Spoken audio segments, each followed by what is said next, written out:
नमस्ते दोस्तों, मैं हूं एलेक्स। आज से मैं शुरू करने जा रहा हूं एक स्टोरी चैनल जिसमें मैं आपको वो कहानियां सुनाऊंगा जो शायद आपने पहले कभी नहीं सुनी होंगी। मैं आपको बिल्कुल यूनिक कंटेंट लाकर दूंगा ताकि आप हमें दोबारा वीडियो अपलोड करने के लिए जरूर कहें। तो चलिए शुरू करते हैं। आज की कहानी ये है पुरानी हवेली की खिड़की का पार्ट 2। तो चलिए कहानी की ओर बढ़ते हैं। गांव में उस रात के बाद अजीब सन्नाटा छा गया था। हवेली के पास कोई जाना तो दूर, लोग उस रास्ते से भी गुजरने से कतराने लगे।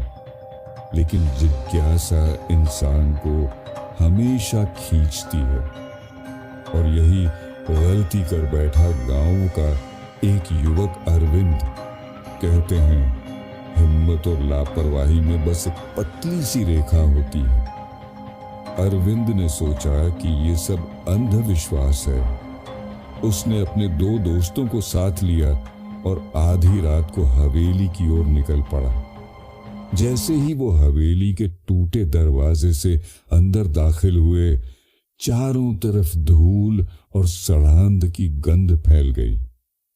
पुरानी लकड़ी के दरवाजे अपने आप चरमराने लगे, मानो कोई अनदेखी ताकत उनका स्वागत कर रही हो। अरविंद ने टॉर्च जलाकर खिड़की की ओर रोशनी डाली। अचानक उसकी टॉर्च झपकी और बंद हो गई। उसी पल खिड़की से किसी के तेज सांस लेने की आवाज आई। तीनों डर से ठिठक गए। तभी हवा का जोरदार झोंका चला और ऊपर से टूटी छत का एक टुकड़ा नीचे गिरा। उनके कदम अपने आप हवेली के अंदर और गहराई तक बढ़ते चले गए। जैसे ही वो पुराने कमरे तक पहुंचे, उन्होंने देखा दीवारों पर पुराने खून के धब्बे अब भी ताजा लग रहे थे, और कमरे के कोने में वही औरत खड़ी थी। उसकी आंखें लाल आग की तरह चमक रही थीं, बाल बिखरे हुए और चेहरे पर एक रहस्यमयी मुस्कान। अरविंद के दोस्तों ने चिल्लाकर दरवाजे की ओर भागने की कोशिश की, लेकिन दरवाजा अपने आप बंद हो गया। हवेली के अंदर गूंज उठा, अब तुम आ ही गए हो तो वापस नहीं जाओगे। तीनों जमीन पर गिर पड़े।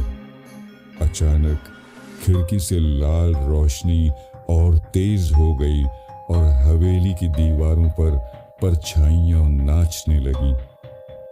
कहते हैं उस रात के बाद गांव में सिर्फ एक ही लौटा, और वो था अरविंद।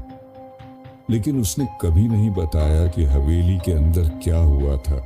बस उसकी आंखें अब भी डर से खाली और खोई खोई रहती, और वो हवेली अब भी उसी खिड़की से अजनबी नजरों को बुलाती रहती है। तो हमारे साथ बने रहने के लिए चैनल को सब्सक्राइब कीजिए, वीडियो को लाइक कीजिए, और पसंद आए तो दोस्तों के साथ शेयर कीजिए। मिलते हैं अगले वीडियो में।